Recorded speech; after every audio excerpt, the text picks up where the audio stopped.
Sí, Juanjo, antes de empezar con la tertulia de salud de esta semana, queremos dejar claro que la dislexia no es ninguna enfermedad, pero sí una dificultad de aprendizaje que se estima afecta a un 10% de los escolares.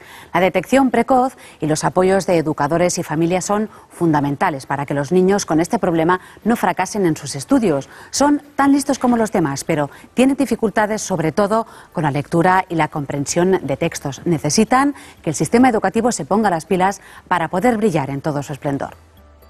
Vacinado, sí. ¿Y qué tal? Eduardo Herrera, psicólogo y logopeda, trabaja en su consulta de Bilbao con niños con dislexia.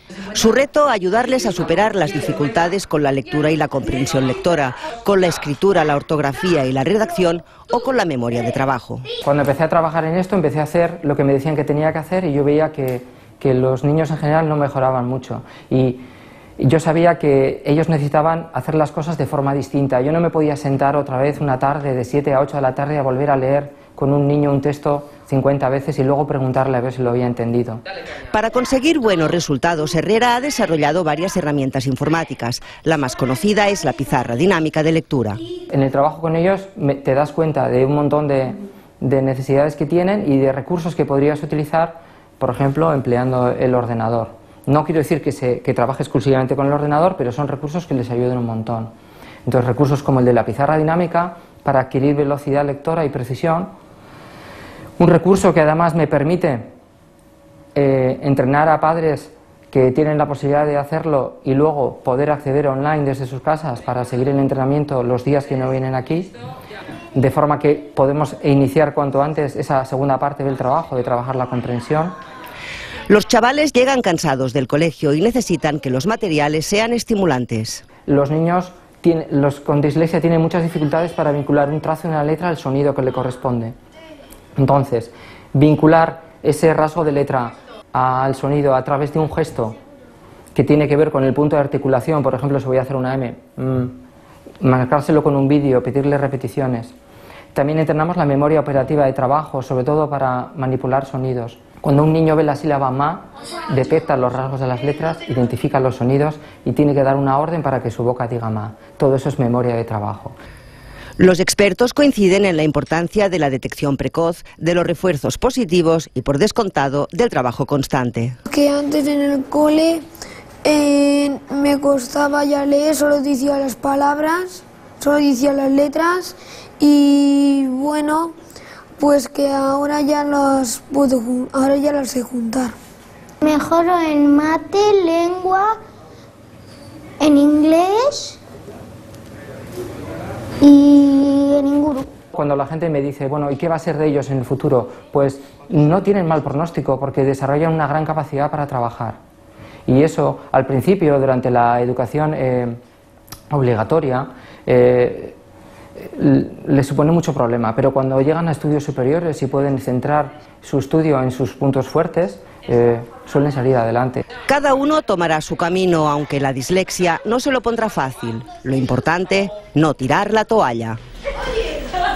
Aunque, como les decíamos, la dislexia no es ninguna enfermedad. En el espacio de salud de hoy vamos a hablar de esta dificultad para el aprendizaje, especialmente de la lectura. Y para hacerlo tenemos un plantel de primera. Le voy a presentar a nuestros invitados de hoy. Empezamos por mi mano derecha, es Anita Pestaña. Además de ser especialista en el tratamiento de la dislexia, es la presidenta de la Federación Española de Dislexia y de Dislexia Canarias. Tiene un hijo con dislexia. ¿Qué tal? Bienvenida, Anita. Hola, buenos días. Saludamos también a Manuel Escorial, es disléxico y también lo es su hijo, presidente de la Asociación de Dislexia de Valencia y vicepresidente de la Federación Española. ¿Qué tal? Bienvenido. Buenos días. Y saludamos por último a Francisco Martínez, que es médico de familia y también autor del libro de reciente publicación El reto de la dislexia. Es asimismo también padre de una niña con dislexia. ¿Qué tal? Bienvenido al programa. Muchas gracias. Bueno, las investigaciones dicen que el cerebro disléxico funciona de otra manera. La parte izquierda, que procesa el lenguaje, tiene poca actividad y la derecha rige la creatividad y está muy desarrollada. ¿Es esa la explicación por la cual pues entendemos que cuesta leer y estudiar a los disléxicos, Anita? Bueno, pues la explicación es mucho más amplia, por supuesto, ¿no? Pero es un detalle importante, es decir, que las personas con dislexia siempre se habla de ellos y también en el plano internacional de que tienen un pensamiento diferente, es decir, que procesan la información de diferente manera, pero que claro, en el ámbito educativo, como la lectura y la escritura realmente la utilizamos para todas las asignaturas, pues ahí es donde ellos tienen la dificultad, lo que realmente plasma luego las consecuencias de esa dificultad de aprendizaje como es la dislexia. No puede salir, no puede relucir las capacidades extraordinarias que tienen a nivel creativo, pero sin embargo lo tenemos en muchos ámbitos de la literatura, de la música, del deporte. Hay muchísimas personas famosas y seguramente no tampoco tan famosas, pero pues muchas personas que han llegado muy lejos a pesar de que no han podido terminar los estudios debido a que en el ámbito educativo pues lamentablemente no han sabido darle respuesta a sus necesidades, ¿no? Francisco, ¿cuál es su opinión? Realmente la dislexia es la consecuencia de que el cerebro no está diseñado para la lectura. El cerebro humano está diseñado para lo que está diseñado, para la supervivencia, para el desarrollo de un lenguaje oral, de una manera natural. Un niño aprende a hablar sin ningún tipo de problema, mientras que a escribir se aprende con un largo y muy laborioso aprendizaje como consecuencia de que hay que aprovechar ciertas zonas del cerebro que vamos conociendo cada vez más, en las cuales bueno, pues se tiene que poner en marcha una serie de mecanismos por los cuales nuestro extraordinario cerebro consigue adaptarse, consigue por medio de un fenómeno el denominado cerebro plástico, consigue adaptarse a interconectar esas zonas y poder desarrollar la capacidad de leer. La lectoescritura es un invento humano de tan solo 5.000 años, mientras que la dislexia nos acompaña desde hace más de 60.000 años. Curioso lo que el cerebro no esté preparado para la lectura, ¿no? Entonces es una cuestión de supervivencia. No lo digo yo, lo dicen grandes neurolingüistas como Stanislas Dehaene, Merriam-Webster, recientemente un precioso libro, Proust and the White, traducido en castellano, ¿cómo se titula en castellano? ¿Cómo aprendemos a leer, no? Sí. De lectura muy recomendable porque una gran investigadora como es Merriam-Webster escribe un libro divulgativo sobre la dislexia, que es cómo aprendemos a leer, y hace mucho hincapié en eso que la mayoría de los neurolingüistas coinciden hoy en día, y es que el cerebro humano no está diseñado para la lectura. Bueno, tiene que responder a retos constantes, ¿no? ¿Cuál es su opinión? ¿Está de acuerdo con esta definición? Sí. El lenguaje no deja de ser un invento y el ser humano está propiciado para actuar de otra manera.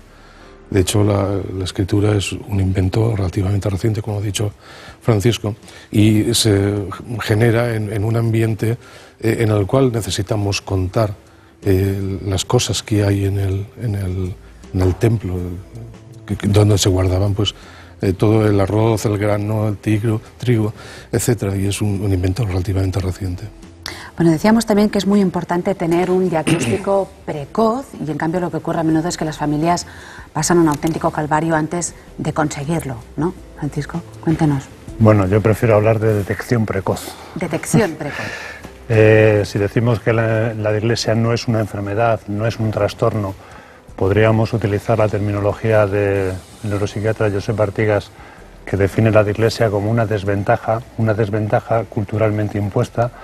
Y en ese sentido, pues términos como diagnóstico, tratamiento, terminología médica, yo prefiero no usarlos porque nos llevan a lo mismo, a volver a hablar y a lo que siempre encontramos en Internet, ¿no? La referencia que si la dislexia es una enfermedad, es un trastorno, no es una enfermedad, no es un trastorno, y por eso yo prefiero utilizar términos como detección en lugar de diagnóstico e intervención en lugar de tratamiento. Detección temprana, pues evidentemente cuanto antes empecemos a trabajar con los niños en riesgo de desarrollar una dificultad de aprendizaje, muchísimo mejor. En España utilizamos una auténtica barbaridad, que es esperar 2 años para hacer, y ahora sí utilizo específicamente el término de diagnóstico por parte de los equipos de orientación, para decir que una persona es disléxica y entonces poner en marcha toda la maquinaria de ayudas Con lo cual, digo, es una auténtica barbaridad porque es 2 años esperando a que se agrave un problema. ¿Por qué? ¿Por el protocolo establecido? ¿Por qué? Sí, porque aquí, bueno, una mala interpretación de un estudio científico. Como casi todo, cuando los estudios científicos se saca la anécdota, pasa lo que pasa. Sally Seiwitz lo que publicó hace ya mucho tiempo es que por término medio, para cuando se dice que una persona es disléxica, su desfase con un normolector es de aproximadamente 2 años. Es decir, se tarda mucho en detectarla. Pero eso no quiere decir que haya que esperar 2 años. Eso es algo que nos lo hemos sacado de la manga pues para no hacer nada y esperar a que se genere un problema mucho peor, indudablemente, y eso Anita seguro que puede ampliarnos mucho más, el que cuanto antes intervengamos, mucho mejor. Por supuesto. ¿Qué se podría hacer? Es decir, aquí, hombre, pues hay muchas cosas que se pueden hacer. En otros países, de hecho, yo me he formado en Austria y en Inglaterra y soy la responsable del Departamento de Dificultades de Aprendizaje en el Colegio Británico de Tenerife y nosotros trabajamos de otra manera. Es decir, nosotros cuando tenemos un niño que tiene dificultad, pues empezamos ya a mirarle, pero no tiene que ser un diagnóstico con los criterios de evaluación establecidos aquí en España. De hecho, cuando ya un alumno pues empieza a tener signos de una persona con dislexia, empezamos a actuar, ¿no? Porque es importantísimo. O sea, nosotros también como presidenta de la Federación y como presidenta de Dislecan, cuando negociamos con las autoridades educativas, es muy importante señalar que sí, hay unos criterios ahora en España, se ha avanzado, algo se ha avanzado. De hecho, en el último mes se ha celebrado el primer Congreso de Dificultades de Aprendizaje financiado por el Ministerio de Educación y organizado por... Disculpas, que tenemos sí, ahora te podemos oír muy mejor, bien, gracias. Como nos comentabas. Pues organizado por la Consejería de Educación de Murcia. Es el primer congreso, fueron algunas autoridades educativas de casi todas las comunidades autónomas y se habló ampliamente de un estudio que ha hecho el Ministro de Educación, que bueno, es un avance, pero eso no deja de mostrarnos la realidad de que España pues está a muchas décadas comparado con otros países europeos como el Reino Unido, como Alemania. Cuando vamos realmente a un país europeo, hablar de la dislexia es como hablar de cualquier otra dificultad, es decir, hasta en los barrios de vecinos, en las asociaciones de vecinos se organizan cursos para las madres, para los niños, pues para ayudarles, porque todo el mundo sabe lo que es la dislexia, ¿no?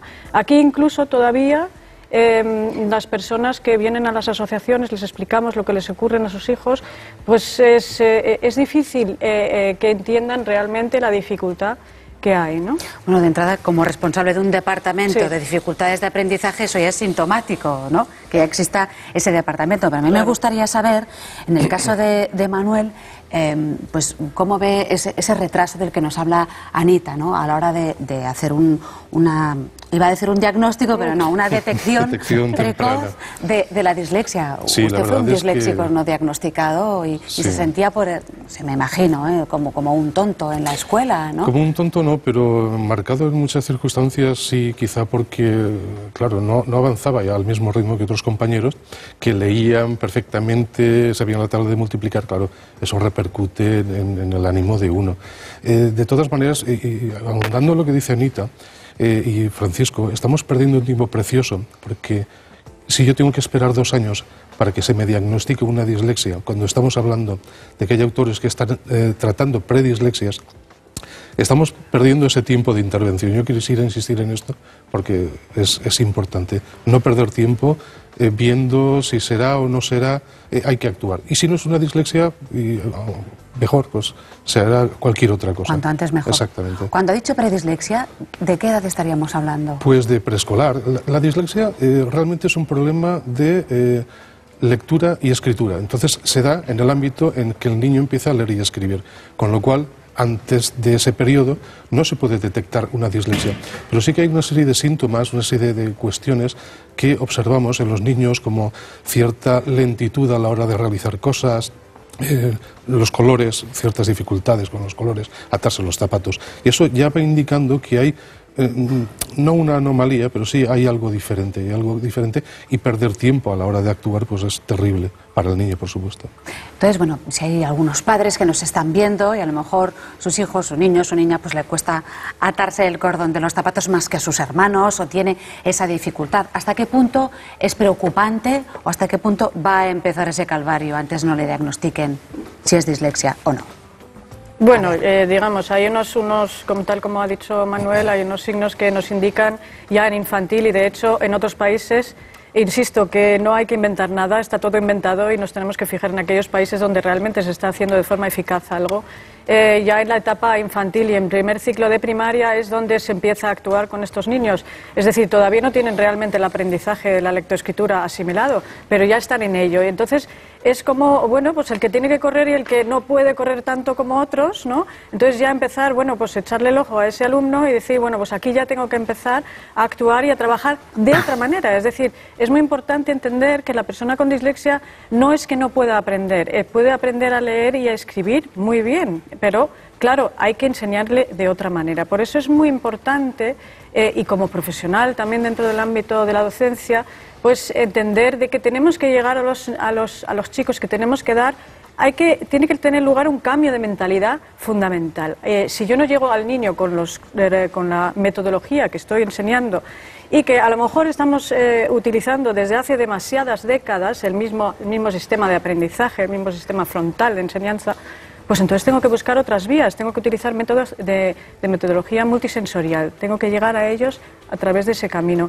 Y creo que es importante señalar también, porque cuando hablamos de esto nosotros vamos y las asociaciones hacemos, de hecho en Valencia Manuel ya ha organizado otra jornada para mañana. Yo creo que las asociaciones estamos haciendo un trabajo de sensibilización y de información y de formación al profesorado importante.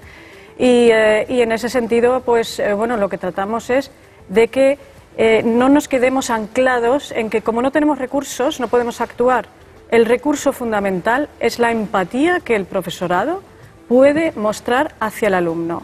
Si yo siento empatía con el alumno y le hago entender que tiene una dificultad, que yo entiendo que tiene una dificultad, pero que establecemos ciertos acuerdos, que hay ciertos mecanismos que vamos a utilizar con él, pero no por eso voy a tener que bajar mis expectativas, el alumno reacciona de otra manera. Es muy importante. El nivel de la clase, se refiere. Sí, o que a lo mejor, pues bueno, como tú tienes dislexia te voy a pedir mucho menos, porque ahí también entramos un poco en el peligro, bueno, pues como yo soy disléxico, que también lo dicen, ¿no? Yo quiero hacer hincapié en lo que dice Anita, porque muchas veces estamos pidiendo, y quizás seamos un poco audaces a la hora de pedir, pero realmente estamos pidiendo una serie de cuestiones que son relativas no a los contenidos, sino a la forma de aprender. O sea, si yo presento una dificultad con la lectura y la escritura, no quiere decir que no sea capaz de asumir esos contenidos de otra manera. Y eso es una cuestión muy clara. Muchas veces nos preguntan, ¿es que no os vamos a dar el trabajo hecho? Evidentemente, si no queremos bajar el nivel, todo lo contrario. Somos muy exigentes los disléxicos, también porque es nuestro modo de vida, es nuestra forma de sentir el mundo. Y no queremos que se nos regale nada, queremos que se adecue a nuestras necesidades. De acuerdo, entonces, ¿cómo sería esa adecuación? Es decir, con aulas de refuerzo, aulas dentro del centro educativo, podríamos decir, gente que se busque un lugar, un sitio donde se pueda aprender de forma distinta. Hoy en día se están optando por soluciones muy variadas.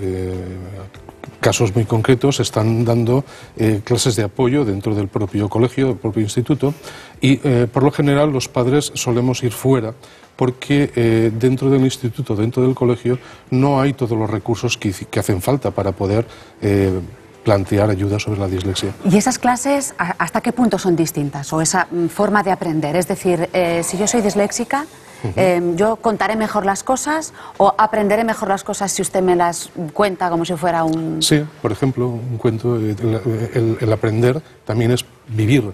Si tú vives las cosas de una manera, no solamente las memorizas, porque claro, una evaluación que es saber lo que tú sabes, o sea, ver lo que tú sabes o ver qué cantidad de memoria tienes. Hay una manera muy importante de aprender que es a través de las vivencias. El aprendizaje transversal hoy en día está muy de moda. El aprendizaje compartido, por ejemplo, se da en las aulas, pero a ciertos niveles ya no. Entonces, buscar otras estrategias, otras alternativas es importante. Y lo que decía Anita del aprendizaje multisensorial, ¿a qué se refiere? ¿A poder tocar, a poder...? Claro, todo lo que se pueda, o sea, todo lo que podamos fomentar el canal visual, auditivo, táctil, moverse dentro del aula. Por ejemplo, diferentes estudios científicos demuestran de que el estar sentado todo el tiempo no fomenta el aprendizaje, sino que, claro, es todo lo contrario. Cuando nos movemos aprendemos mucho más.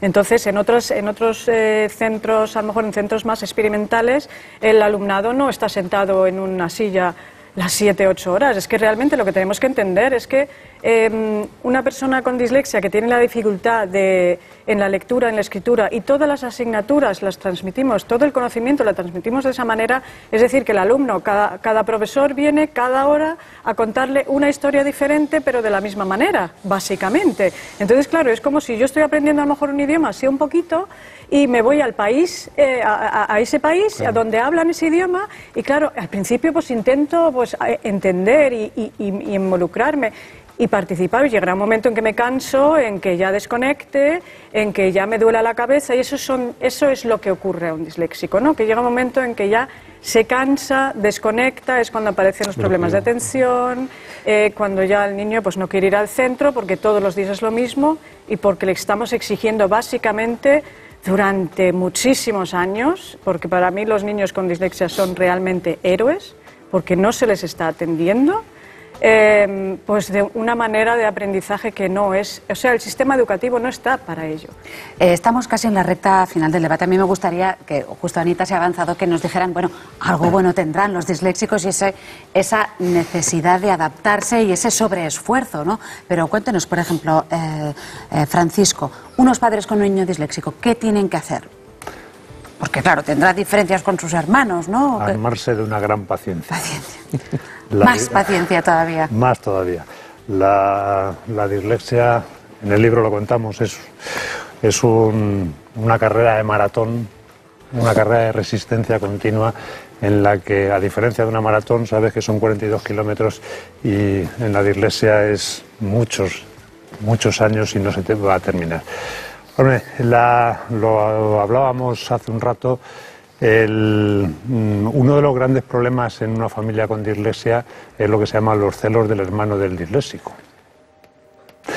Porque a un niño con dislexia se le atiende, se está muy pendiente de él, y los niños, que son a veces muy peculiares, por no decir otra cosa, parece que llevan un tiempo marcando los tiempos que se les dedica a uno y a otro, y entonces consideran que ellos no se les hace tanto caso como a su hermano disléxico. Eso le pasó a mi hija mayor, que no tiene dislexia, pero bueno, se le pasaron los celos el día que le enseñamos un examen de su hermana con un ostentoso 0 en la esquina superior izquierda, y bueno, a partir de entonces ya dejó de hablar de que ojalá ella también fuera disléxica para que le hiciéramos el mismo caso.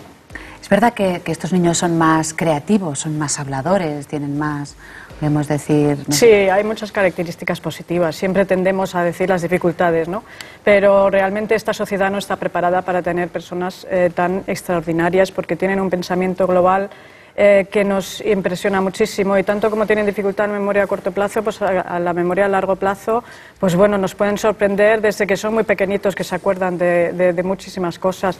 Son muy creativos, tenemos a personas muy conocidas a nivel internacionalmente que nos sorprenderíamos, porque no hay tiempo, que si no lo diríamos, pero que han podido avanzar porque han podido realmente desarrollar esas potencialidades que tienen, ¿no? Tienen una sensibilidad superior y una inteligencia emocional muy grande, ¿no? Sí, yo quisiera unir lo que dice Anita con lo que preguntabas tú antes. Que casi no tenemos tiempo y tenemos que hablar, por cierto, que nos comentaba Anita, de unas becas. Sí. Tenemos aproximadamente un minuto. Sí, el caso de Mariscal, por ejemplo, que es un magnífico artista que dice que la dislexia para él es todo un logro, es un milagro, ¿no?